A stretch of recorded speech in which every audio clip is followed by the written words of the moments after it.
بسم الله الرحمن الرحيم. ألف لام ميم. ذلك الكتاب لا ريب فيه هدى للمتقين الذين يؤمنون بالغيب ويقيمون الصلاة ومما رزقناهم ينفقون والذين يؤمنون بما أنزل إليك وما أنزل من قبلك وبالآخرة هم يوقنون أولئك على هدى من ربهم وأولئك هم المفلحون إن الذين كفروا سواء عليهم أأنذرتهم أم لم تنذرهم لا يؤمنون ختم الله على قلوبهم وعلى سمعهم وعلى أبصارهم غشاوة ولهم عذاب عظيم ومن الناس من يقول آمنا بالله وباليوم الآخر وما هم بمؤمنين يخادعون الله والذين آمنوا وما يخدعون إلا أنفسهم وما يشعرون في قلوبهم مرض فزادهم الله مرضا ولهم عذاب أليم بما كانوا يكذبون وإذا قيل لهم لا تفسدوا في الأرض قالوا إنما نحن مصلحون ألا إنهم هم المفسدون ولكن لا يشعرون وإذا قيل لهم آمنوا كما آمن الناس قالوا أنؤمن كما آمن السفهاء ألا إنهم هم السفهاء ولكن لا يعلمون وإذا لقوا الذين آمنوا قالوا آمنا وإذا خلوا إلى شياطينهم قالوا إنا معكم إنما نحن مستهزئون الله يستهزئ بهم ويمدهم في طغيانهم يعمهون أولئك الذين اشتروا الضلالة بالهدى فما ربحت تجارتهم وما كانوا مهتدين مثلهم كمثل الذي استوقد نارا فلما أضاءت ما حوله ذهب الله بنورهم وتركهم في ظلمات لا يبصرون صم بكم عمي فهم لا يرجعون أو كصيب من السماء فيه ظلمات ورعد وبرق يجعلون أصابعهم في آذانهم من الصواعق حذر الموت والله محيط بالكافرين يكاد البرق يخطف أبصارهم كلما أضاء لهم مشوا فيه وإذا أظلم عليهم قاموا ولو شاء الله لذهب بسمعهم وأبصارهم إن الله على كل شيء قدير يا أيها الناس اعبدوا ربكم الذي خلقكم والذين من قبلكم لعلكم تتقون الذي جعل لكم الأرض فراشا والسماء بناء وأنزل من السماء ماء فأخرج به من الثمرات رزقا لكم فلا تجعلوا لله أندادا وأنتم تعلمون وإن كنتم في ريب مما نزلنا على عبدنا فأتوا بسورة من مثله وادعوا شهداءكم من دون الله إن كنتم صادقين فإن لم تفعلوا ولن تفعلوا فاتقوا النار التي وقودها الناس والحجارة أعدت للكافرين وبشر الذين آمنوا وعملوا الصالحات أن لهم جنات تجري من تحتها الأنهار كلما رزقوا منها من ثمرة رزقا قالوا هذا الذي رزقنا من قبل وأتوا به متشابها ولهم فيها أزواج مطهرة وهم فيها خالدون إن الله لا يستحيي أن يضرب مثلا ما بعوضة فما فوقها فأما الذين آمنوا فيعلمون أنه الحق من ربهم وأما الذين كفروا فيقولون ماذا أراد الله بهذا مثلا يضل به كثيرا ويهدي به كثيرا وما يضل به إلا الفاسقين الذين ينقضون عهد الله من بعد ميثاقه ويقطعون ما أمر الله به أن يوصل ويفسدون في الأرض أولئك هم الخاسرون كيف تكفرون بالله وكنتم أمواتا فأحياكم ثم يميتكم ثم يحييكم ثم إليه ترجعون هو الذي خلق لكم ما في الأرض جميعا ثم استوى إلى السماء فسواهن 7 سماوات وهو بكل شيء عليم وإذ قال ربك للملائكة إني جاعل في الأرض خليفة قالوا أتجعل فيها من يفسد فيها ويسفك الدماء ونحن نسبح بحمدك ونقدس لك قال إني أعلم ما لا تعلمون وعلم آدم الأسماء كلها ثم عرضهم على الملائكة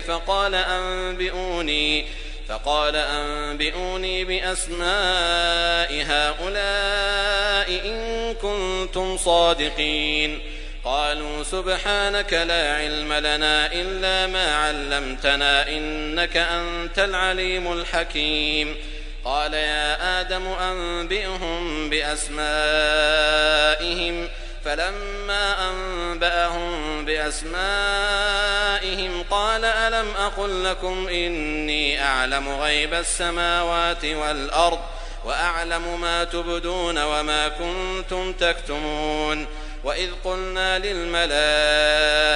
اسجدوا لآدم فسجدوا إلا إبليس أبى واستكبر وكان من الكافرين وقلنا يا آدم اسكن أنت وزوجك الجنة وكلا منها رغدا حيث شئتما ولا تقربا هذه الشجرة فتكونا من الظالمين فأزلهما الشيطان عنها فأخرجهما مما كانا فيه وقلنا اهبطوا بعضكم لبعض عدو ولكم في الأرض مستقر ومتاع إلى حين فتلقى آدم من ربه كلمات فتاب عليه إنه هو التواب الرحيم قلنا اهبطوا منها جميعا فإما يأتينكم مني هدى فمن تبع هداي فلا خوف عليهم ولا هم يحزنون والذين كفروا وكذبوا بآياتنا أولئك أصحاب النار هم فيها خالدون يا بني إسرائيل اذكروا نعمتي التي أنعمت عليكم وأوفوا بعهدي أوف بعهدكم وإياي فارهبون وآمنوا بما أنزلت مصدقا لما معكم ولا تكونوا أول كافر به ولا تشتروا بآياتي ثمنا قليلا وإياي فاتقون ولا تلبسوا الحق بالباطل وتكتموا الحق وأنتم تعلمون وأقيموا الصلاة وآتوا الزكاة واركعوا مع الراكعين أتأمرون الناس بالبر وتنسون أنفسكم وأنتم تتلون الكتاب أفلا تعقلون واستعينوا بالصبر والصلاة وإنها لكبيرة إلا على الخاشعين الذين يظنون أنهم ملاقو ربهم وأنهم إليه راجعون يا بني إسرائيل اذكروا نعمتي التي أنعمت عليكم وأني فضلتكم على العالمين واتقوا يوما لا تجزي نفس عن نفس شيئا ولا يقبل منها شفاعة ولا يؤخذ منها عدل ولا هم ينصرون وإذ نجيناكم من آل فرعون يسومونكم سوء العذاب يذبحون أبناءكم ويستحيون نساءكم وفي ذلكم بلاء من ربكم عظيم وإذ فرقنا بكم البحر فأنجيناكم وأغرقنا آل فرعون وأنتم تنظرون وإذ واعدنا موسى 40 ليلة ثم اتخذتم العجل من بعده وأنتم ظالمون ثم عفونا عنكم من بعد ذلك لعلكم تشكرون وإذ آتينا موسى الكتاب والفرقان لعلكم تهتدون وإذ قال موسى لقومه يا قوم إنكم ظلمتم أنفسكم باتخاذكم العجل فتوبوا إلى بارئكم فاقتلوا أنفسكم ذلكم خير لكم عند بارئكم فتاب عليكم إنه هو التواب الرحيم وإذ قلتم يا موسى لن نؤمن لك حتى نرى الله جهرة فأخذتكم الصاعقة وأنتم تنظرون ثم بعثناكم من بعد موتكم لعلكم تشكرون وظللنا عليكم الغمام وأنزلنا عليكم المن والسلوى كلوا من طيبات ما رزقناكم وما ظلمونا ولكن كانوا أنفسهم يظلمون وإذ قلنا ادخلوا هذه القرية فكلوا منها حيث شئتم رغدا وادخلوا الباب سجدا وقولوا حطة نغفر لكم خطاياكم وسنزيد المحسنين فبدل الذين ظلموا قولا غير الذي قيل لهم فأنزلنا على الذين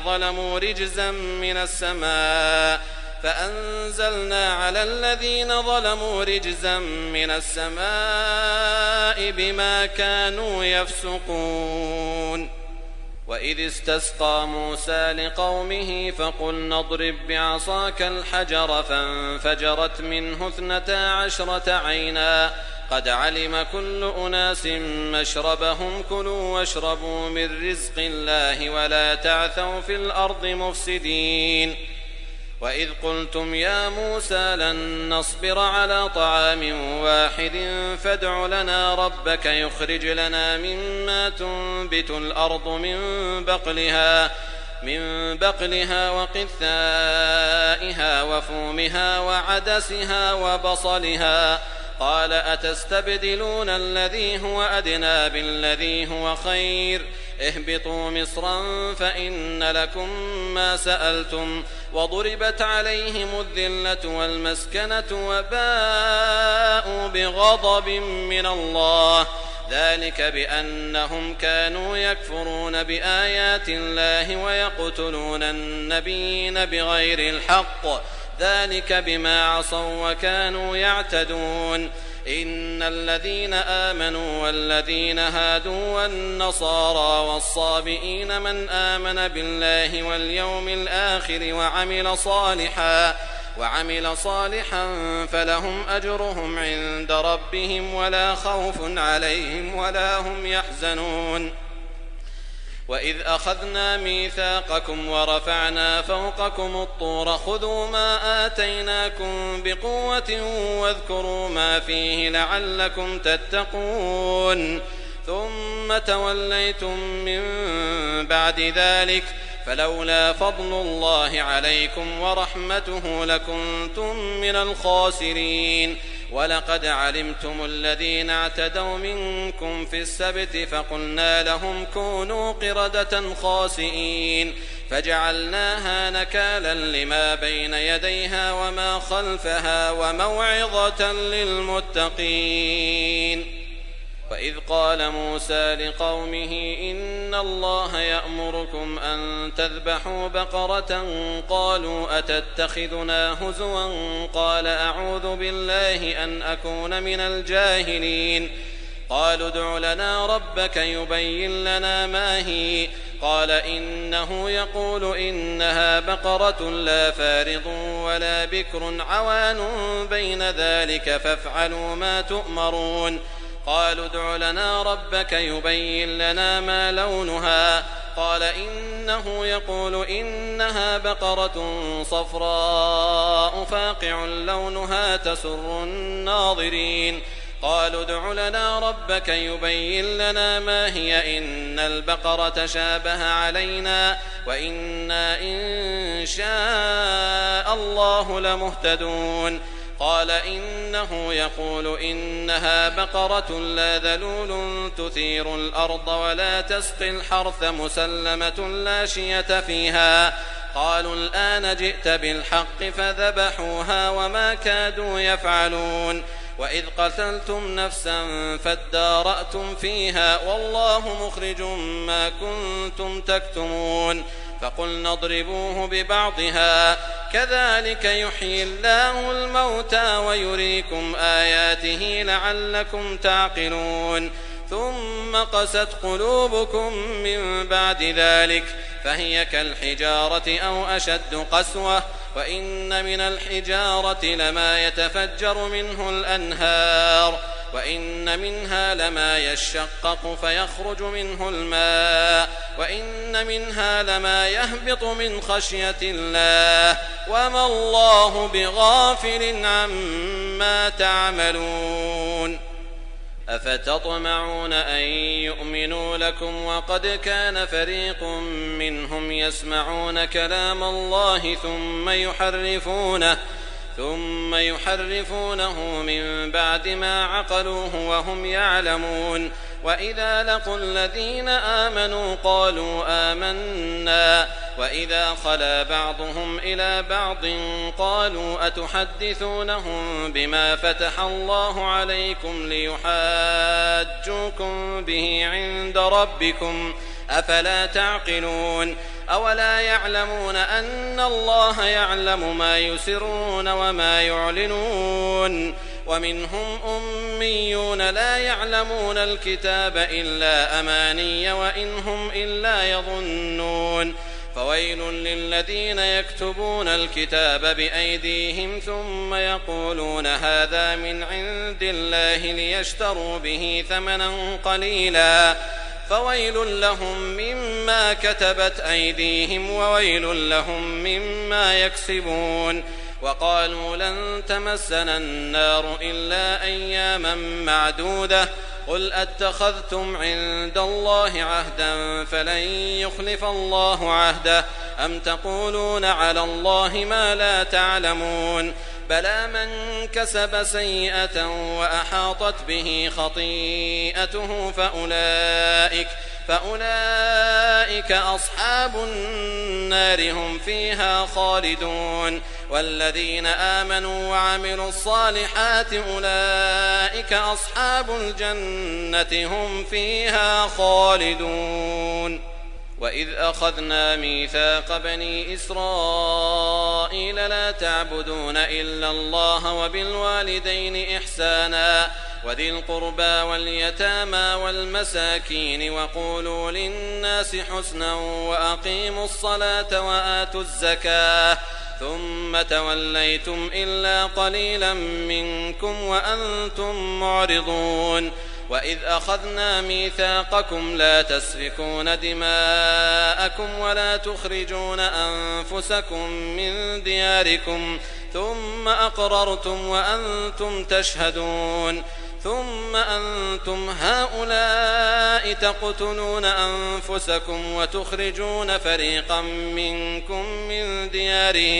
من ديارهم تظاهرون عليهم بالإثم والعدوان وإن يأتوكم أسارى تفادوهم وهو محرم عليكم إخراجهم أفتؤمنون ببعض الكتاب وتكفرون ببعض فما جزاء من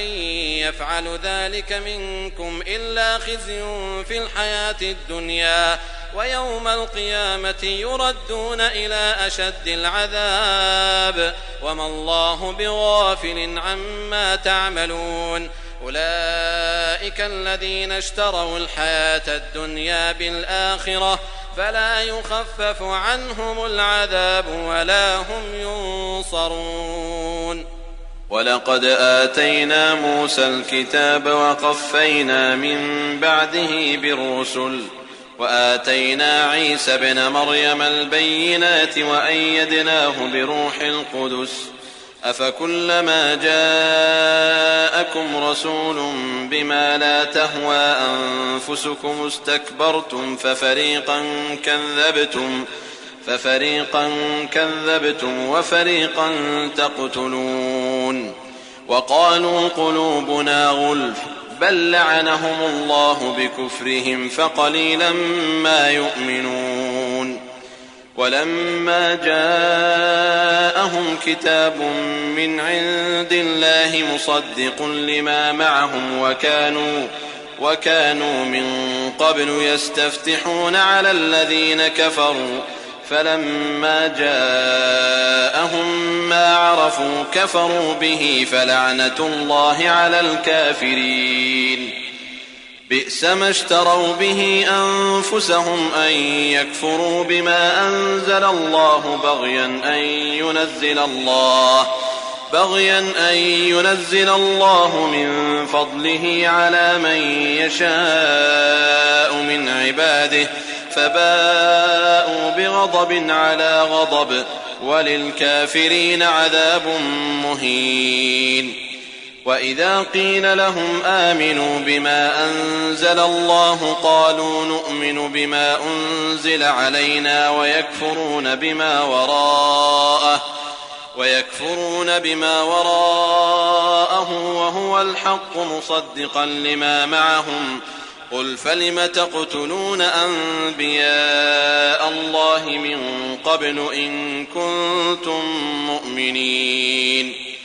ولقد جاءكم موسى بالبينات ثم اتخذتم العجل من بعده وأنتم ظالمون. وإذ أخذنا ميثاقكم ورفعنا فوقكم الطور خذوا ما آتيناكم بقوة واسمعوا قالوا سمعنا وعصينا وأشربوا في قلوبهم العجل بكفرهم قل بئس ما يأمركم به إيمانكم إن كنتم مؤمنين. قل إن كانت لكم الدار الآخرة عند الله خالصة من دون الناس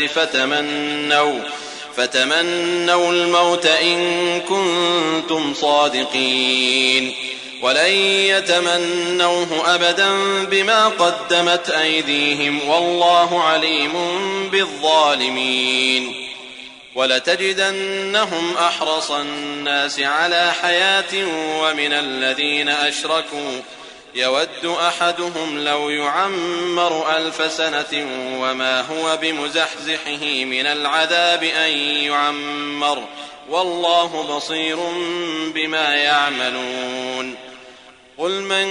كان عدوا لجبريل فإنه نزله على قلبك بإذن الله مصدقا لما بين يديه وهدى وبشرى للمؤمنين. من كان عدوا لله وملائكته ورسله وجبريل وميكال فإن الله عدو للكافرين.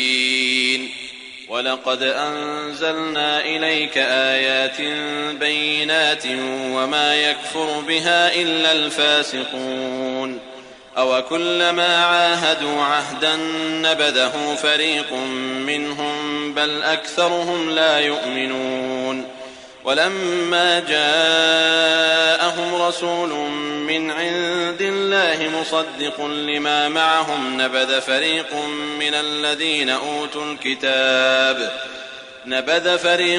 من الذين أوتوا الكتاب كتاب الله وراء ظهورهم كأنهم لا يعلمون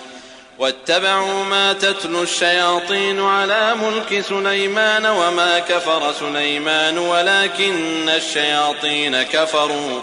يعلمون الناس السحر وما أنزل على الملكين ببابل هاروت وماروت وما يعلمان من أحد حتى يقولا إنما نحن فتنة فلا تكفر فيتعلمون منهما ما يفرقون به بين المرء وزوجه وما هم بضارين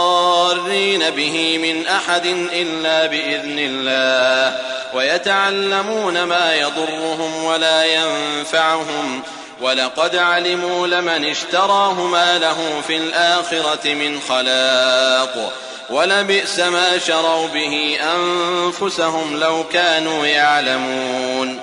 ولو أنهم آمنوا واتقوا لمثوبة من عند الله خير لو كانوا يعلمون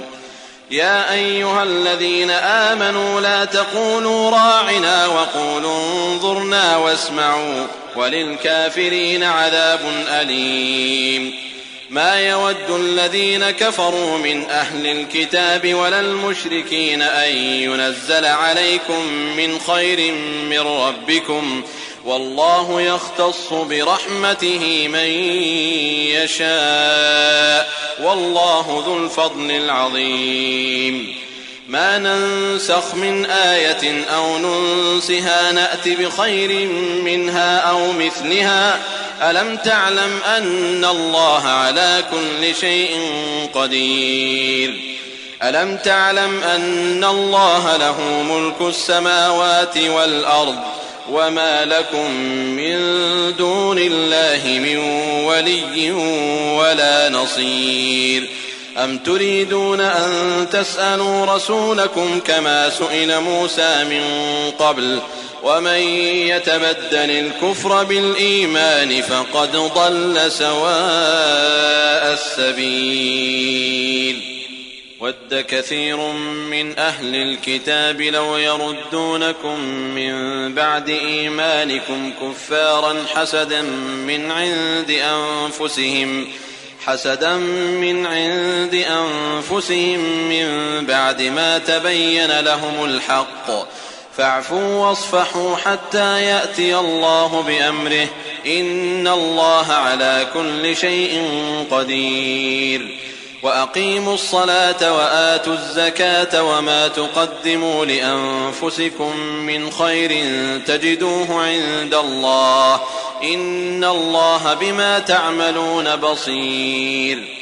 وقالوا لن يدخل الجنة إلا من كان هودا أو نصارى تلك أمانيهم قل هاتوا برهانكم إن كنتم صادقين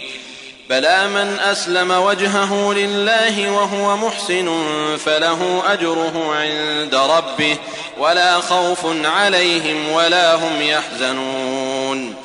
وقالت اليهود ليست النصارى على شيء وقالت النصارى ليست اليهود على شيء وهم يتلون الكتاب كذلك قال الذين لا يعلمون مثل قولهم فالله يحكم بينهم يوم القيامة فيما كانوا فيه يختلفون ومن أظلم ممن منع مساجد الله أن يذكر فيها اسمه وسعى في خرابها أولئك ما كان لهم أن يدخلوها إلا خائفين لهم في الدنيا خزي ولهم في الآخرة عذاب عظيم ولله المشرق والمغرب فأينما تولوا فثم وجه الله إن الله واسع عليم وقالوا اتخذ الله ولدا سبحانه بل له ما في السماوات والأرض كل له قانتون بديع السماوات والأرض وإذا قضى أمرا فإنما يقول له كن فيكون وقال الذين لا يعلمون لولا يكلمنا الله أو تأتينا آية كذلك قال الذين من قبلهم مثل قولهم تشابهت قلوبهم قد بينا الآيات لقوم يوقنون إنا أرسلناك بالحق بشيرا ونذيرا ولا تسأل عن أصحاب الجحيم ولن ترضى عنك اليهود ولا النصارى حتى تتبع ملتهم قل إن هدى الله هو الهدى ولئن اتبعت أهواءهم بعد الذي جاءك من العلم ما لك من الله من ولي ولا نصير الذين آتيناهم الكتاب يتلونه حق تلاوته أولئك يؤمنون به ومن يكفر به فأولئك هم الخاسرون يا بني إسرائيل اذكروا نعمتي التي أنعمت عليكم وأني فضلتكم على العالمين واتقوا يوما لا تجزي نفس عن نفس شيئا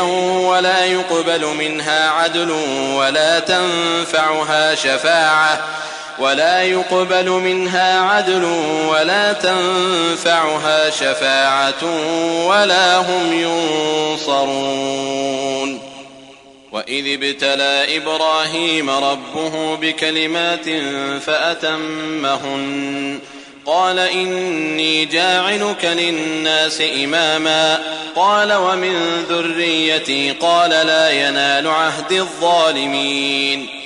وإذ جعلنا البيت مثابة للناس وأمنا واتخذوا من مقام إبراهيم مصلى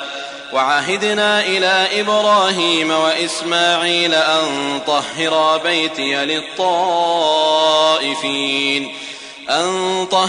بيتي للطائفين والعاكفين والركع السجود وإذ قال إبراهيم رب اجعل هذا بلدا آمنا وارزق أهله من الثمرات من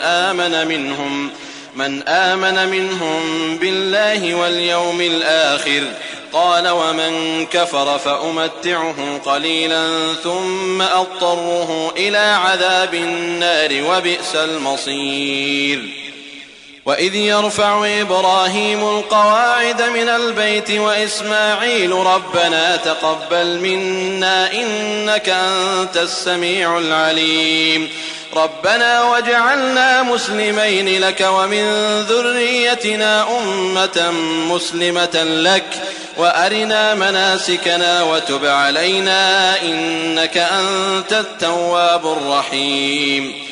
ربنا وابعث فيهم رسولا منهم يتلو عليهم آياتك ويعلمهم الكتاب والحكمة ويزكيهم إنك أنت العزيز الحكيم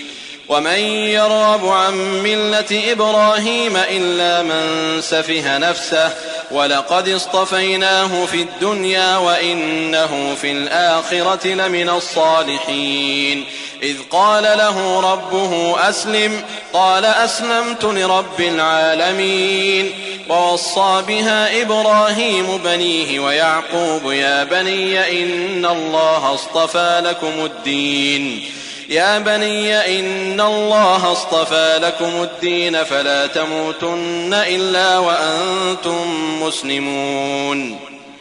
أم كنتم شهداء إذ حضر يعقوب الموت إذ قال لبنيه ما تعبدون من بعدي قالوا نعبد إلهك وإله آبائك إبراهيم وإسماعيل وإسحاق إلها واحدا ونحن له مسلمون تلك أمة قد خلت لها ما كسبت ولكم ما كسبتم ولا تسألون عما كانوا يعملون. وقالوا كونوا هودا أو نصارى تهتدوا قل بل ملة إبراهيم حنيفا وما كان من المشركين. قولوا آمنا بالله وما أنزل إلينا وما أنزل إلى إبراهيم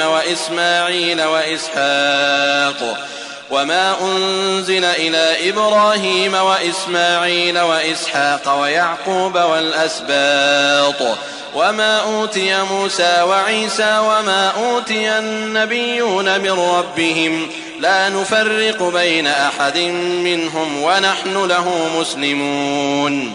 فإن آمنوا بمثل ما آمنتم به فقد اهتدوا وإن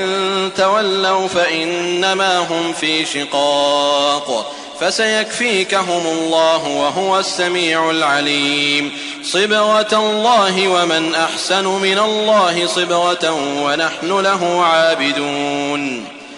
قل أتحاجوننا في الله وهو ربنا وربكم ولنا أعمالنا ولكم أعمالكم ونحن له مخلصون. أم تقولون إن إبراهيم وإسماعيل وإسحاق ويعقوب والأسباط كانوا هودا أو نصارى قل أأنتم أعلم أم الله ومن أظلم ممن كتم شهادة عنده من الله وما الله بغافل عما تعملون. تلك أمة قد خلت لها ما كسبت ولكم ما كسبتم ولا تسألون عما كانوا يعملون. سيقول السفهاء من الناس ما ولاهم عن قبلتهم التي كانوا عليها قل لله المشرق والمغرب يهدي من يشاء إلى صراط مستقيم. وكذلك جعلناكم أمة وسطا لتكونوا شهداء على الناس ويكون الرسول عليكم شهيدا. وما جعلنا القبلة التي كنت عليها إلا لنعلم من يتبع الرسول ممن ينقلب على عقبيه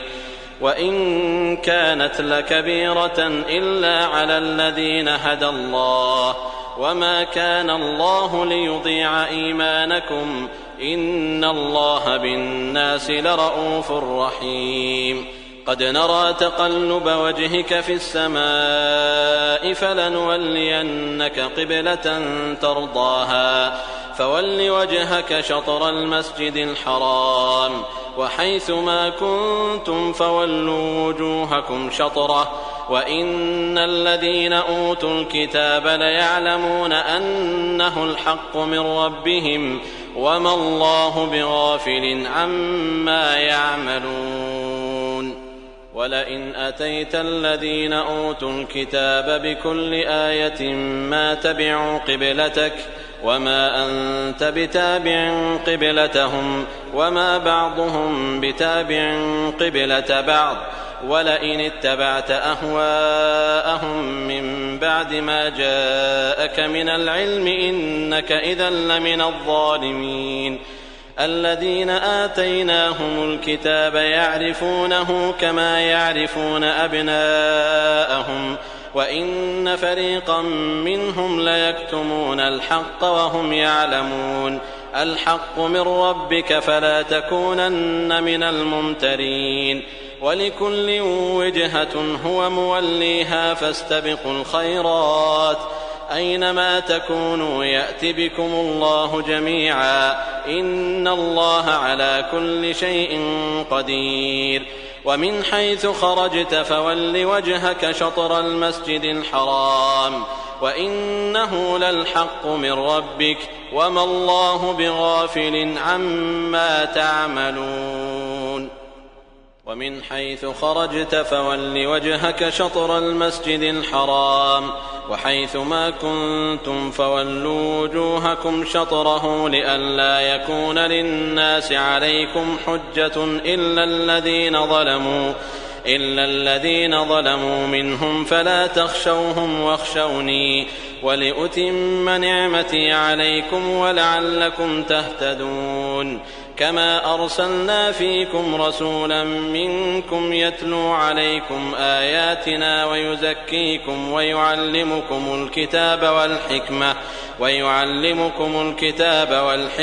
ويعلمكم ما لم تكونوا تعلمون فاذكروني أذكركم واشكروا لي ولا تكفرون يا أيها الذين آمنوا استعينوا بالصبر والصلاة إن الله مع الصابرين ولا تقولوا لمن يقتل في سبيل الله أموات بل أحياء ولكن لا تشعرون ولنبلونكم بشيء من الخوف والجوع ونقص من الأموال والأنفس والثمرات وبشر الصابرين الذين إذا أصابتهم مصيبة قالوا إنا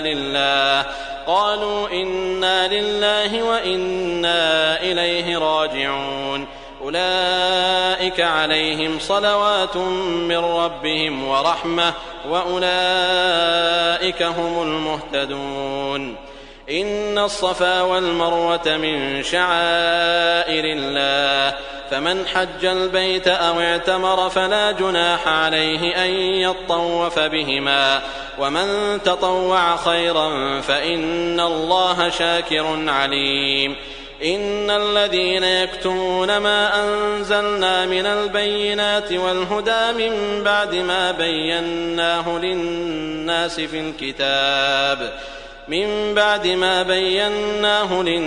في الكتاب أولئك يلعنهم الله ويلعنهم اللاعنون إلا الذين تابوا وأصلحوا وبينوا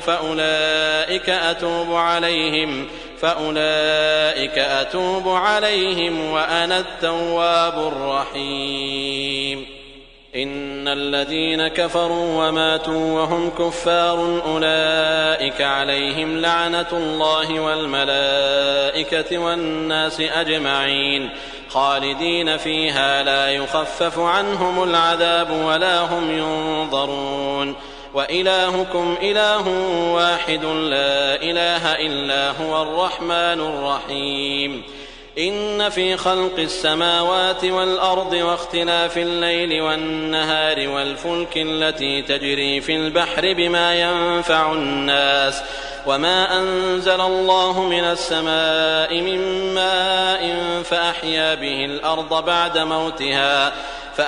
به الأرض بعد موتها وبث فيها من كل دابة وتصريف الرياح والسحاب المسخر بين السماء والأرض لآيات لقوم يعقلون ومن الناس من يتخذ من دون الله أندادا يحبونهم كحب الله والذين آمنوا أشد حبا لله ولو يرى الذين ظلموا إذ يرون العذاب أن القوة لله جميعا وأن الله شديد العذاب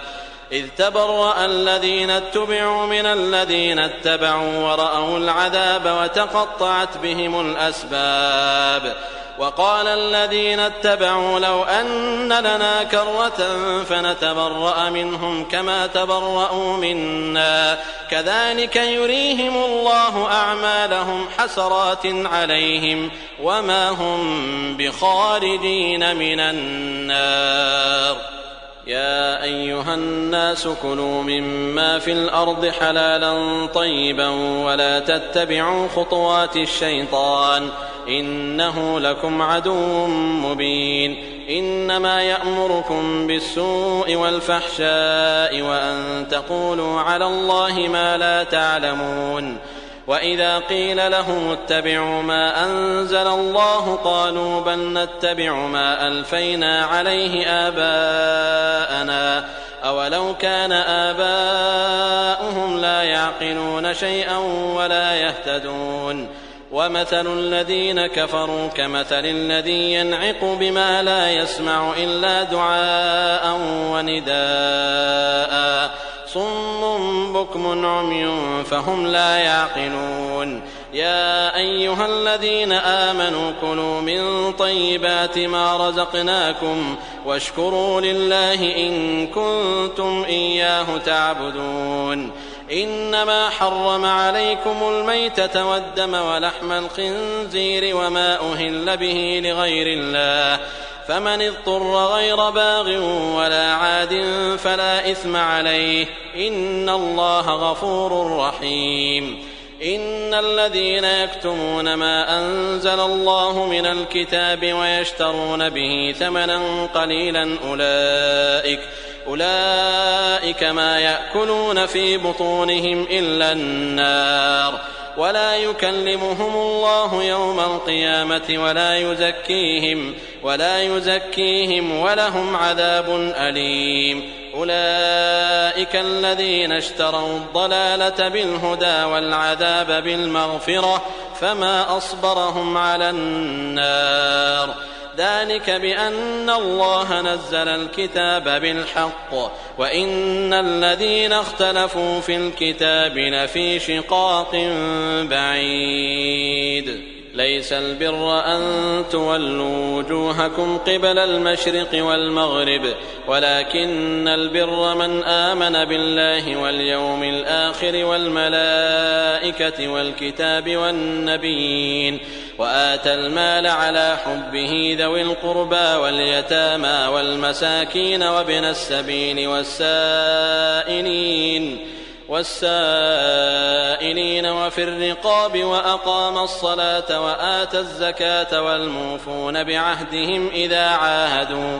والصابرين في البأساء والضراء وحين البأس أولئك الذين صدقوا وأولئك هم المتقون يا أيها الذين آمنوا كتب عليكم القصاص في القتلى الحر بالحر والعبد بالعبد والأنثى بالأنثى فمن عفي له من أخيه شيء فاتباع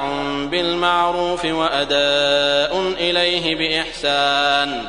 ذلك تخفيف من ربكم ورحمة فمن اعتدى بعد ذلك فله عذاب أليم ولكم في القصاص حياة يا أولي الألباب لعلكم تتقون كتب عليكم إذا حضر أحدكم الموت إن ترك خيرا الوصية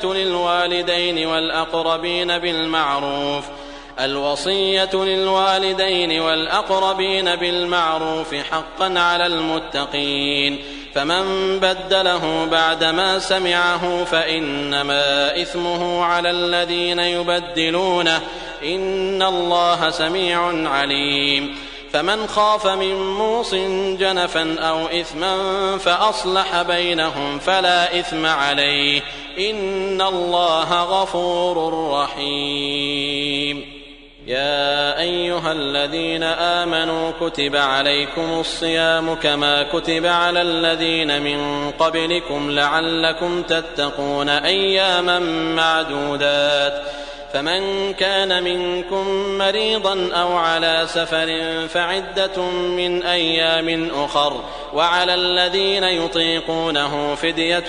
طعام مسكين فمن تطوع خيرا فهو خير له وأن تصوموا خير لكم إن كنتم تعلمون شهر رمضان الذي أنزل فيه القرآن هدى للناس وبينات من الهدى والفرقان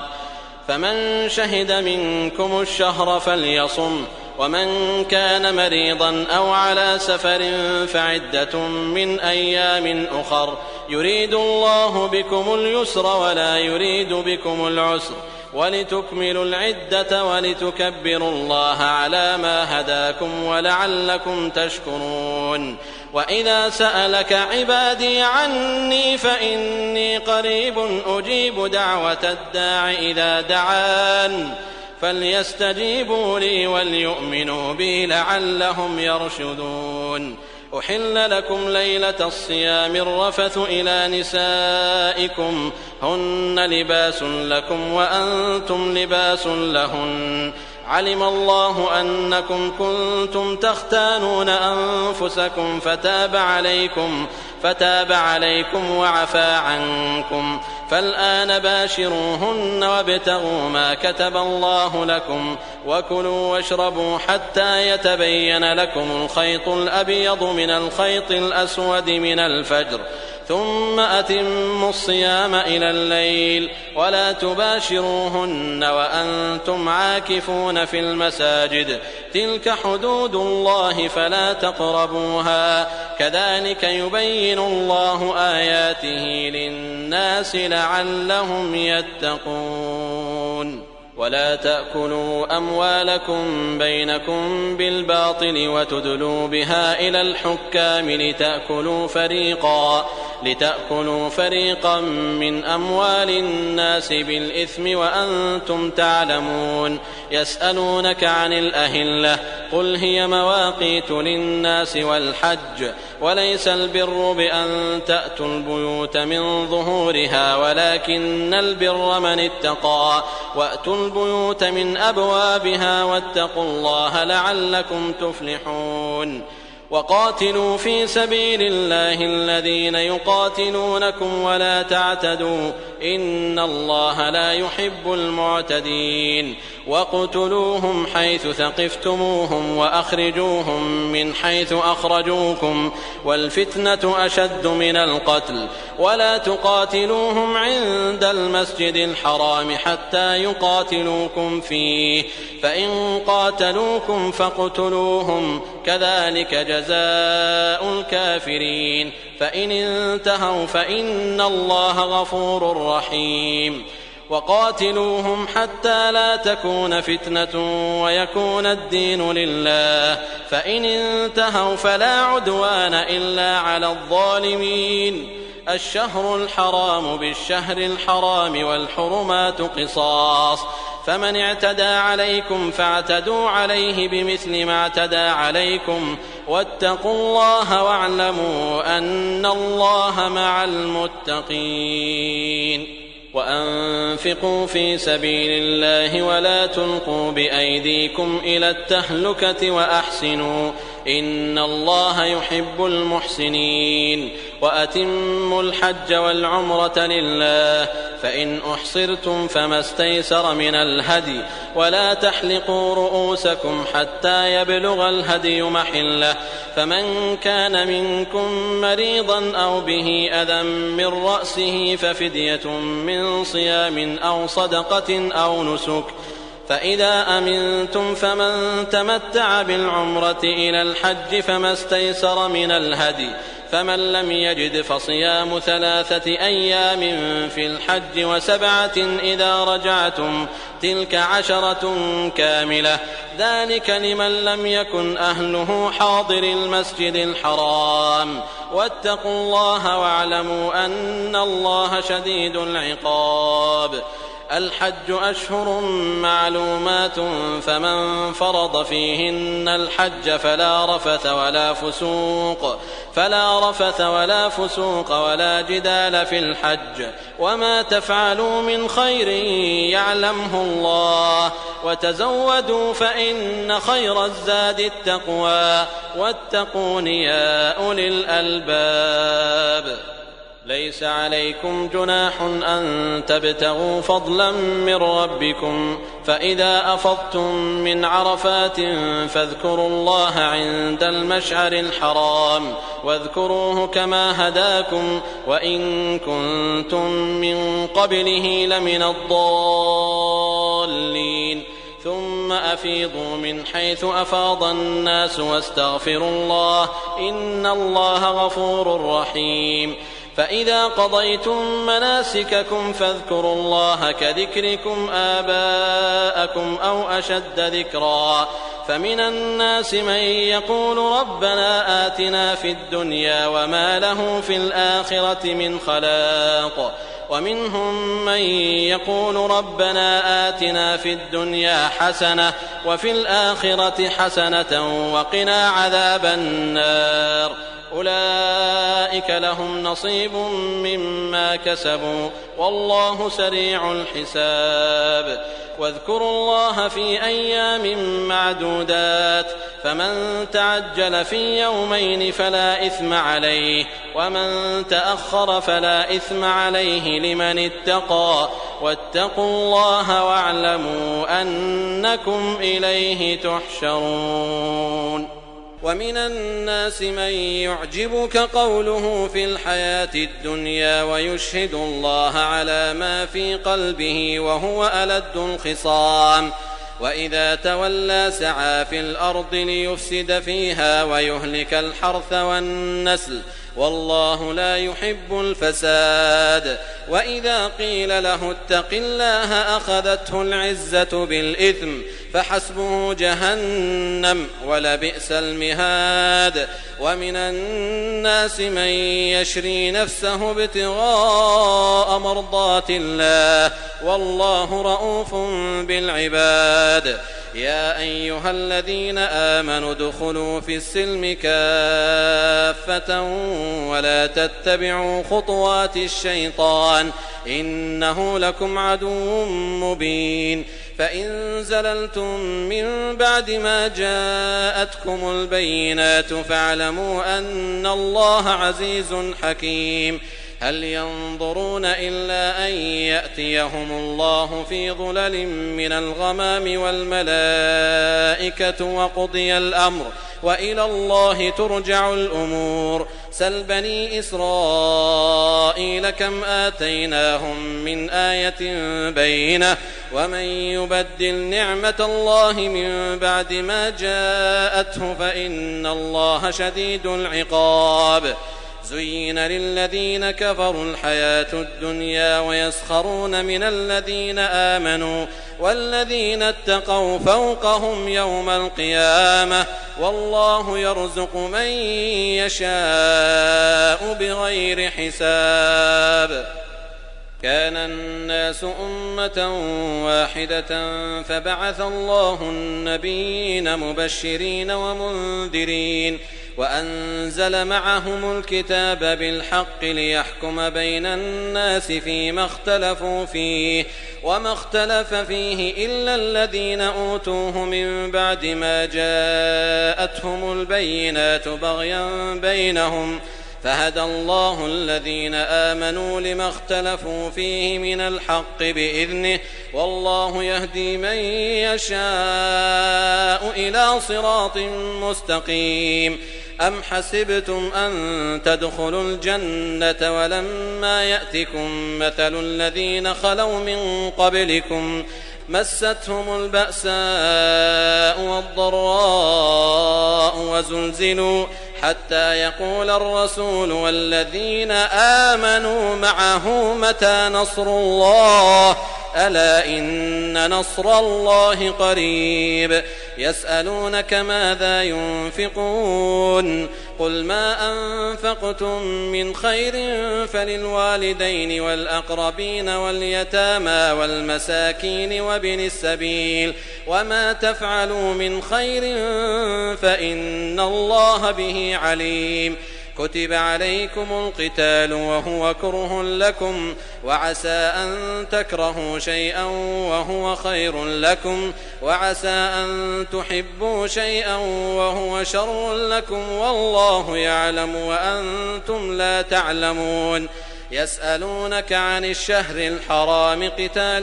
فيه قل قتال فيه كبير وصد عن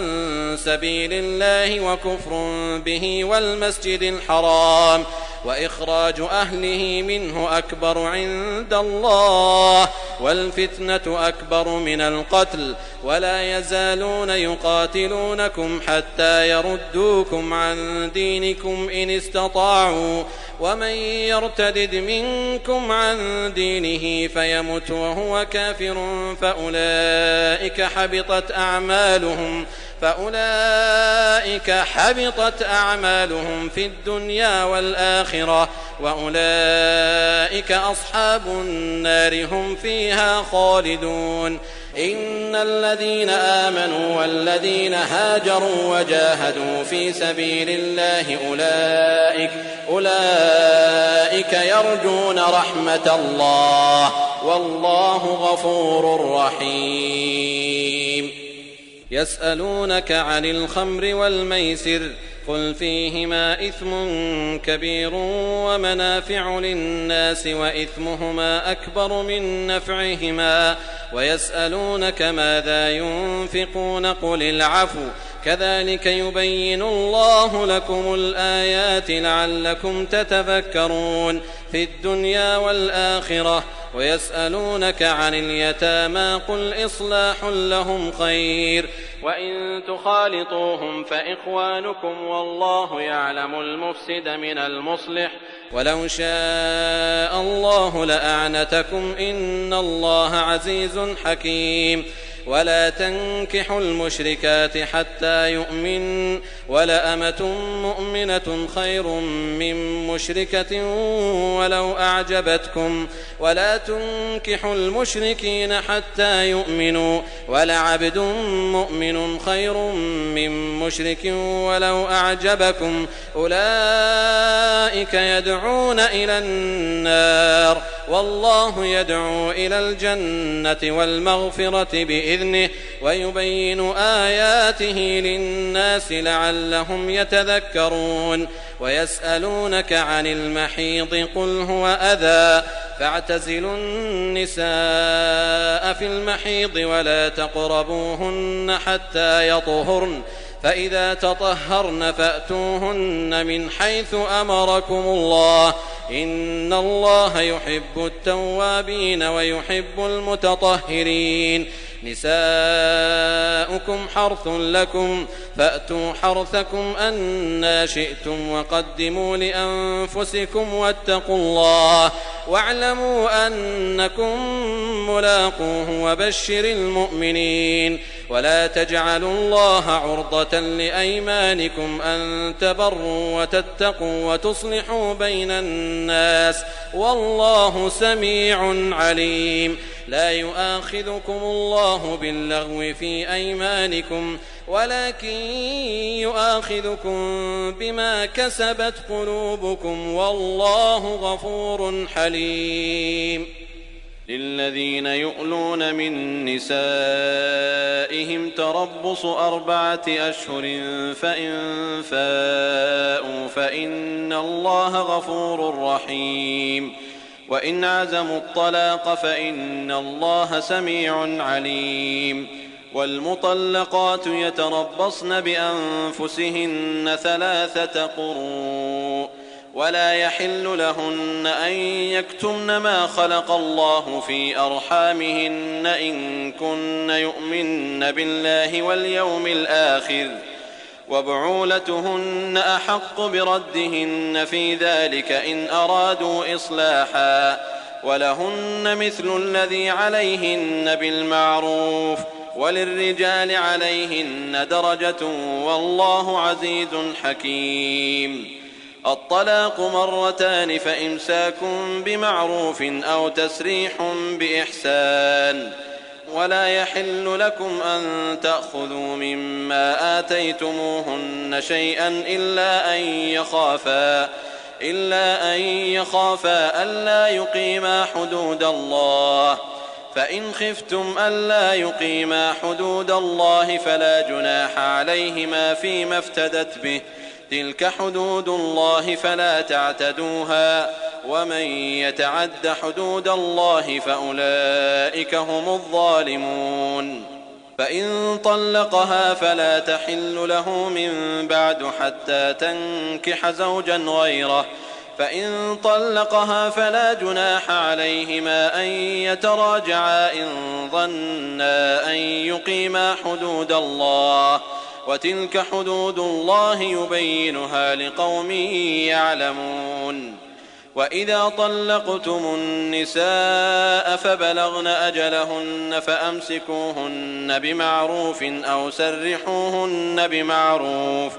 ولا تمسكوهن ضرارا لتعتدوا ومن يفعل ذلك فقد ظلم نفسه. ولا تتخذوا آيات الله هزوا واذكروا نعمة الله عليكم وما أنزل عليكم من الكتاب والحكمة يعظكم به واتقوا الله واعلموا أن الله بكل شيء عليم. وإذا طلقتم النساء فبلغن أجلهن فلا تعضلوهن أن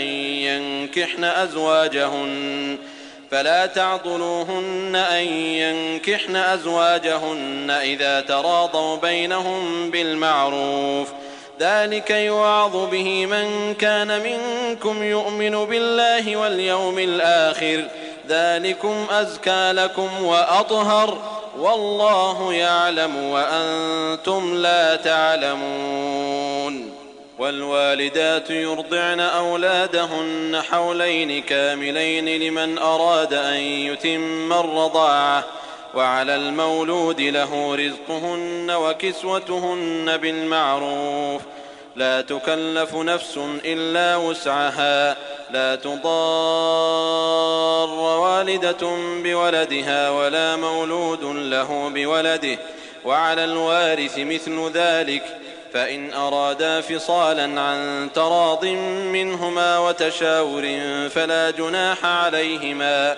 وإن أردتم أن تسترضعوا أولادكم فلا جناح عليكم إذا سلمتم ما آتيتم بالمعروف. واتقوا الله واعلموا أن الله بما تعملون بصير. والذين يتوفون منكم ويذرون أزواجا يتربصن بأنفسهن 4 أشهر و10 فإذا بلغن أجلهن فلا جناح عليكم فيما فعلن في أنفسهن بالمعروف والله بما تعملون خبير. ولا جناح عليكم فيما عرضتم به من خطبة النساء أو أكننتم في أنفسكم.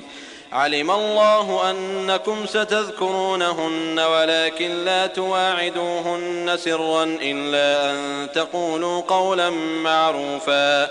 ولا تعزموا عقدة النكاح حتى يبلغ الكتاب أجله واعلموا أن الله يعلم ما في أنفسكم فاحذروه واعلموا أن الله غفور حليم. لا جناح عليكم إن طلقتم النساء ما لم تمسوهن أو تفرضوا لهن فريضة ومتعوهن على الموسع قدره وعلى المقتر قدره متاعا بالمعروف حقا على المحسنين. وإن طلقتموهن من قبل أن تمسوهن وقد فرضتم لهن فريضة فنصف ما فرضتم إلا أن يعفون أو يعفو الذي بيده عقدة النكاح وأن تعفوا أقرب للتقوى ولا تنسوا الفضل بينكم إن الله بما تعملون بصير. حافظوا على الصلوات والصلاة الوسطى وقوموا لله قانتين. فإن خفتم فرجالا أو ركبانا فإذا أمنتم فاذكروا الله كما علمكم ما لم تكونوا تعلمون. والذين يتوفون منكم ويذرون أزواجا وصية لأزواجهم متاعا إلى الحول غير إخراج فإن خرجن فلا جناح عليكم فيما فعلن في أنفسهن من معروف والله عزيز حكيم. وللمطلقات متاع بالمعروف حقا على المتقين. كذلك يبين الله لكم آياته لعلكم تعقلون. ألم تر إلى الذين خرجوا من ديارهم وهم ألوف حذر الموت فقال لهم الله موتوا ثم أحياهم إن الله لذو فضل على الناس ولكن أكثر الناس لا يشكرون. وقاتلوا في سبيل الله واعلموا أن الله سميع عليم. من ذا الذي يقرض الله قرضا حسنا فيضاعفه له أضعافا كثيرة والله يقبض ويبسط وإليه ترجعون. ألم تر إلى الملأ من بني إسرائيل من بعد موسى إذ قالوا لنبي لهم ابعث لنا ملكا نقاتل في سبيل الله قال هل عسيتم إن كتب عليكم القتال ألا تقاتلوا قالوا وما لنا ألا نقاتل في سبيل الله وقد أخرجنا من ديارنا وأبنائنا فلما كتب عليهم القتال تولوا إلا قليلا منهم والله عليم بالظالمين. وقال لهم نبيهم إن الله قد بعث لكم طالوت ملكا قالوا أنى يكون له الملك علينا ونحن أحق بالملك منه ولم يؤت سعة من المال قال إن الله اصطفاه عليكم وزاده بسطة في العلم والجسم والله يؤتي ملكه من يشاء والله واسع عليم. وقال لهم نبيهم إن آية ملكه أن يأتيكم التابوت فيه سكينة من ربكم وبقية مما ترك آل موسى وآل هارون تحمله الملائكة إن في ذلك لآية لكم إن كنتم مؤمنين. فلما فصل طالوت بالجنود قال إن الله مبتليكم بنهر فمن شرب منه فليس مني ومن لم يطعمه فإنه مني إلا من اغترف غرفة بيده فشربوا منه إلا قليلا منهم فلما جاوزه هو والذين آمنوا معه قالوا لا طاقة لنا اليوم بجالوت وجنوده قال الذين يظنون أنهم ملاقو الله كم من فئة قليلة غلبت فئة كثيرة بإذن الله والله مع الصابرين. ولما برزوا لجالوت وجنوده قالوا ربنا أفرغ علينا صبرا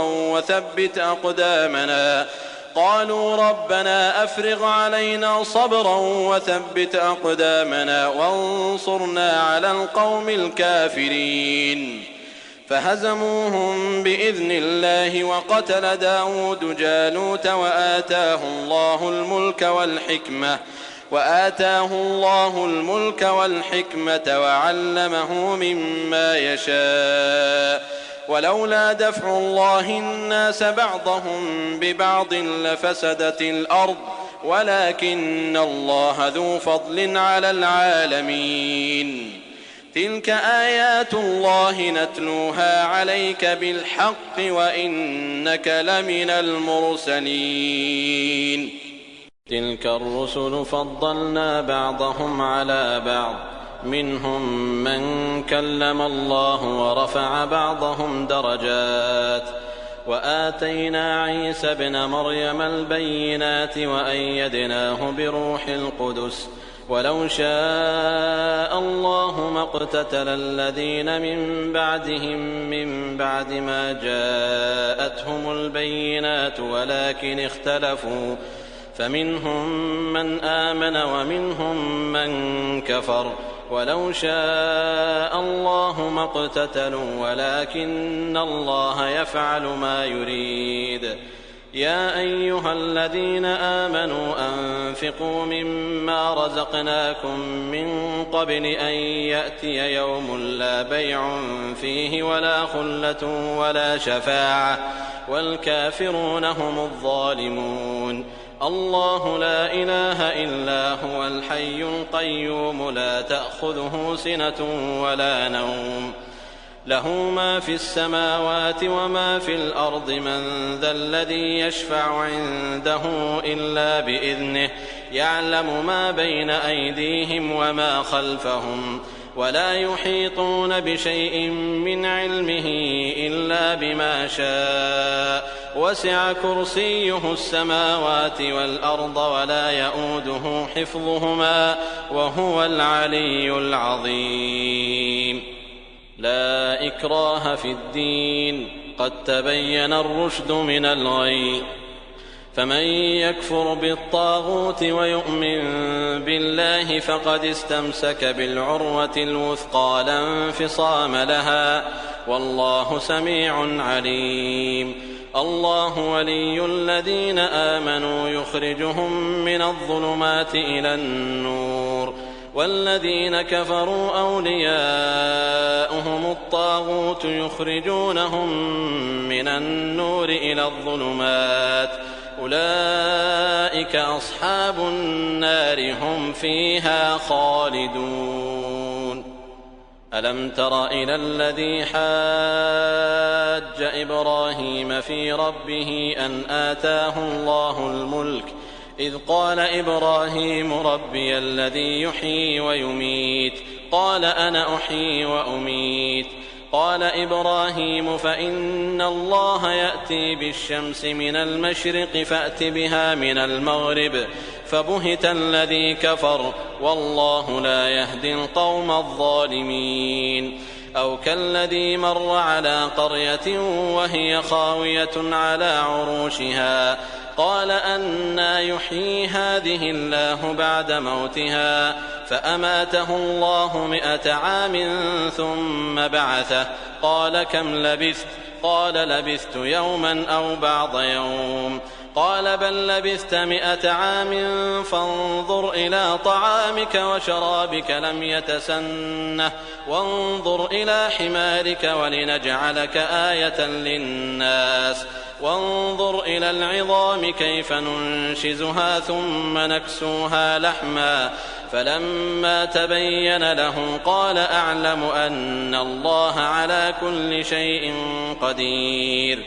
وإذ قال إبراهيم رب أرني كيف تحيي الموتى قال أولم تؤمن قال بلى ولكن ليطمئن قلبي قال فخذ 4 من الطير فصرهن إليك ثم اجعل على كل جبل منهن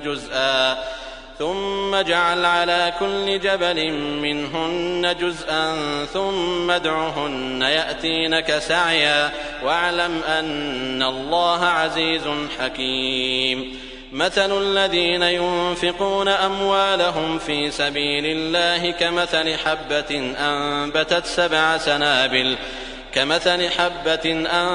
7 سنابل في كل سنبلة 100 حبة والله يضاعف لمن يشاء والله واسع عليم. الذين ينفقون أموالهم في سبيل الله ثم لا يتبعون ما أنفقوا منا ولا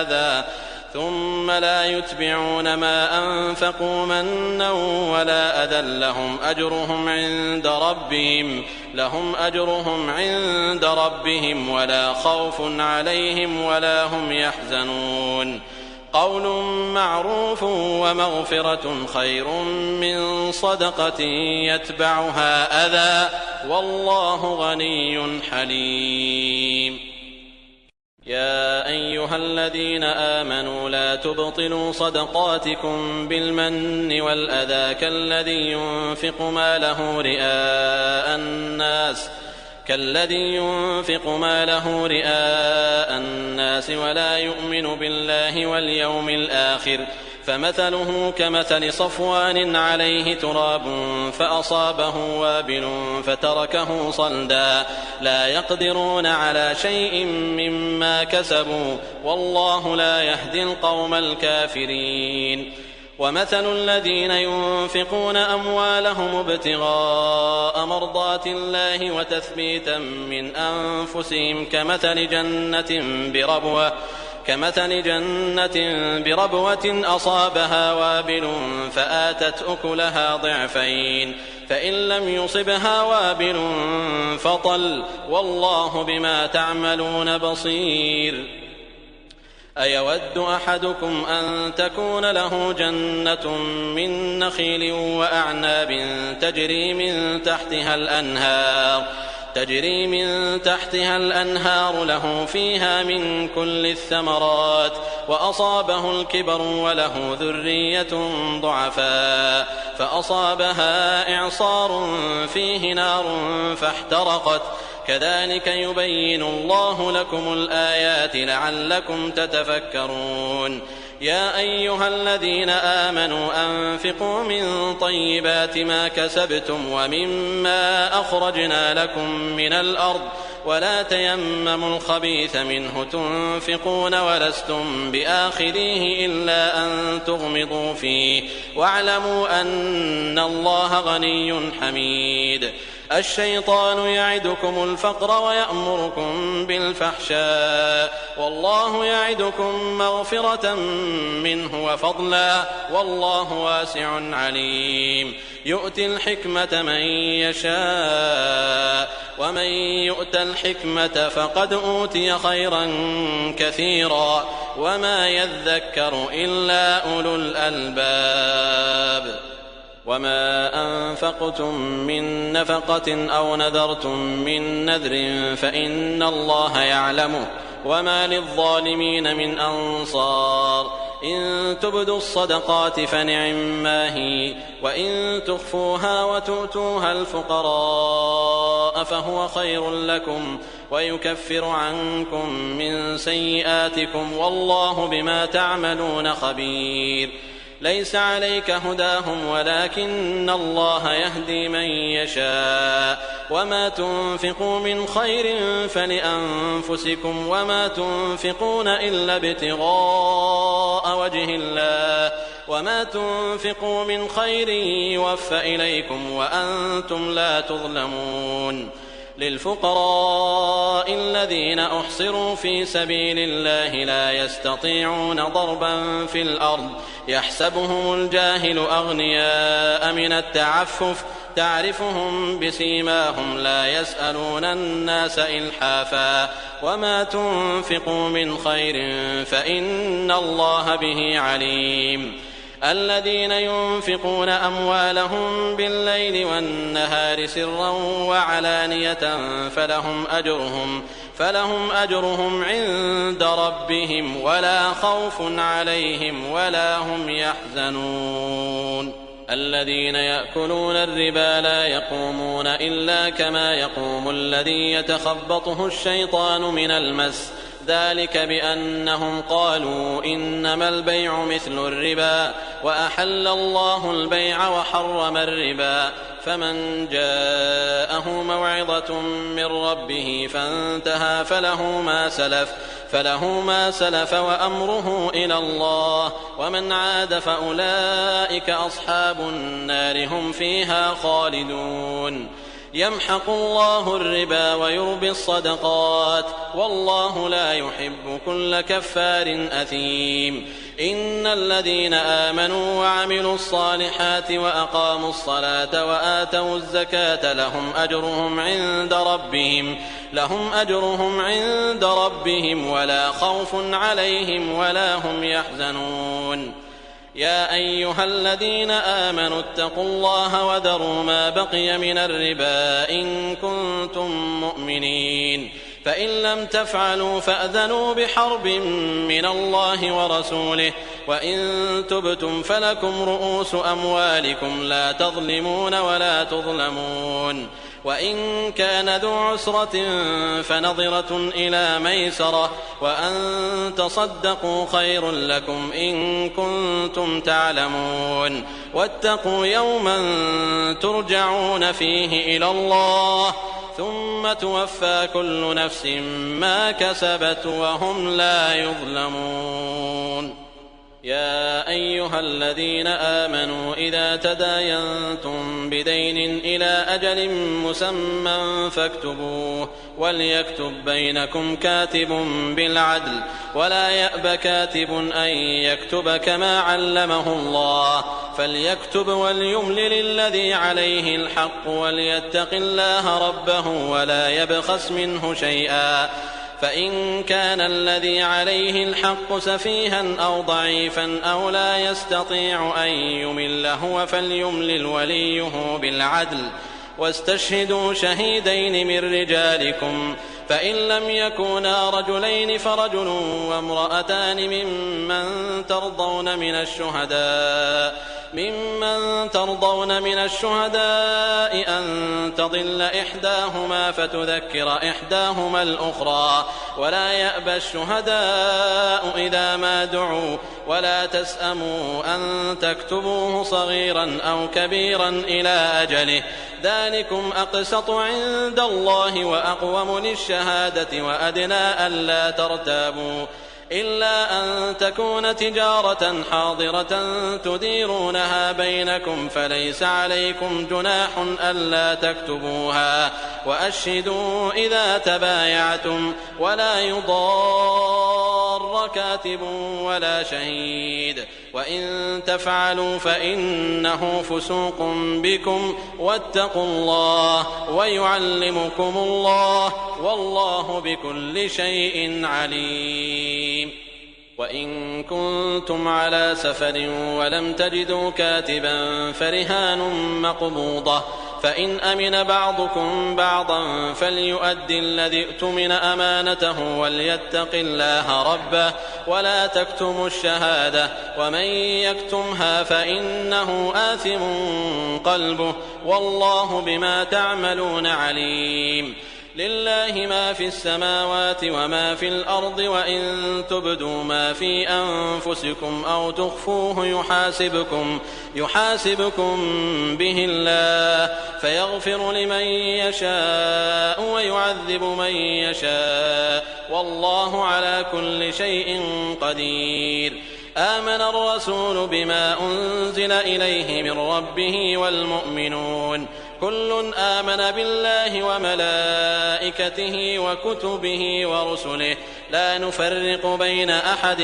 من رسله وقالوا سمعنا وأطعنا غفرانك ربنا وإليك المصير لا يكلف الله نفسا إلا وسعها لها ما كسبت وعليها ما اكتسبت ربنا لا تؤاخذنا إن نسينا أو أخطأنا ربنا ولا تحمل علينا إصرا كما حملته على الذين من قبلنا ربنا ولا تحملنا ما لا طاقة لنا به واعف عنا واغفر لنا وارحمنا أنت مولانا فانصرنا على القوم الكافرين